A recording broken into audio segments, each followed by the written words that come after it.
Ah yes, zombie cells. The undead of the cellular world. Too damaged to divide, too stubborn to die, and far too noisy to ignore. Senescent cells have become the biochemical bogeyman of aging research, linked to everything from wrinkles and arthritis to cancer and cardiovascular disease. But here's the twist: like most great monster stories, not every zombie is a villain.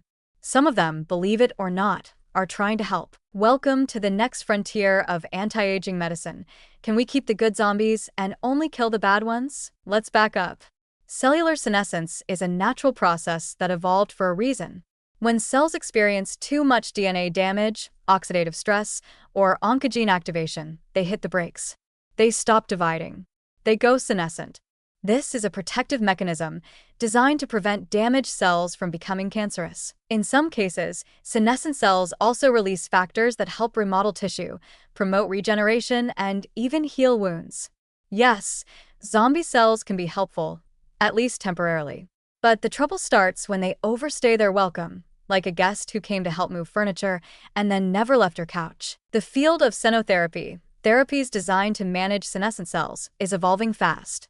First-generation senolytics aim to clear the deck entirely, wipe out all senescent cells indiscriminately, using drugs like dasatinib, quercetin, or navitoclax. In mouse models, this approach worked wonders. Improved muscle function, reduced inflammation, delayed onset of age-related diseases. It was like pressing rewind on aging. But it turns out, some senescent cells are less like moldy leftovers and more like scaffolding during a building remodel. Remove them too soon or too aggressively, and things can collapse. This brings us to the exciting concept of selective senescence modulation, designing drugs that target only the bad zombies while preserving the good ones.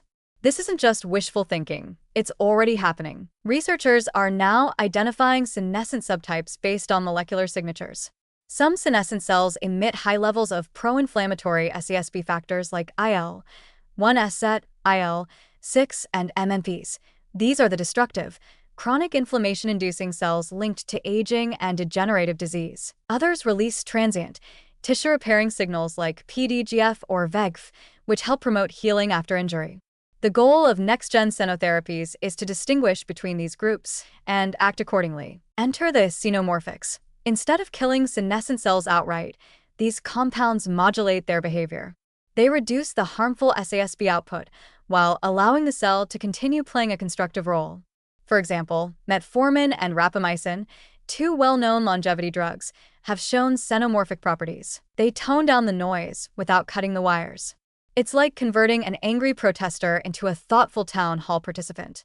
Less drama, more productivity. Meanwhile, targeted drug delivery systems are being developed to localize senolytic action to specific tissues or cell types. Lipid nanoparticles, antibody-drug conjugates, and protease-activated prodrugs are being engineered to release their payload only in the presence of specific senescent cell markers like P16-INK4A, SASS-GAL, or unique metabolic profiles. This would allow, say, elimination of senescent fibroblasts in arthritic joints without touching senescent cells involved in liver repair. There's also growing interest in time-limited senescence, encouraging cells to enter senescence temporarily, say, during wound healing, and then reprogramming them to recover or self-destruct once their job is done.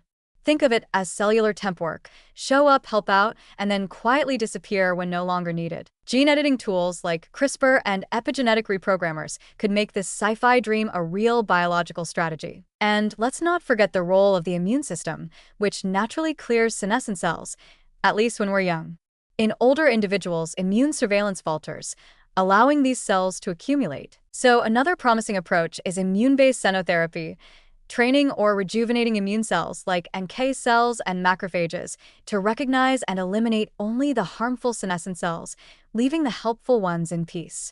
Basically, outsourcing zombie control to nature's original bouncers. In the big picture, what we're seeing is a shift in how we think about aging. It's not about wiping the slate clean or turning back time. It's about precision repair, about managing complexity with nuance. Not all senescent cells are equal. Some are just tired. Some are dangerous. Some are heroes in disguise. The trick is knowing which is which and treating them accordingly. So yes, we may be entering an era where we keep the good zombies, The helpful ones that rebuild tissue, prevent tumors, and coordinate healing. And for the bad ones? Don't worry. We still have a growing arsenal of highly targeted, exquisitely clever, zombie-slaying drugs. It's not a war on aging, it's a peacekeeping mission, with better weapons and much better intelligence.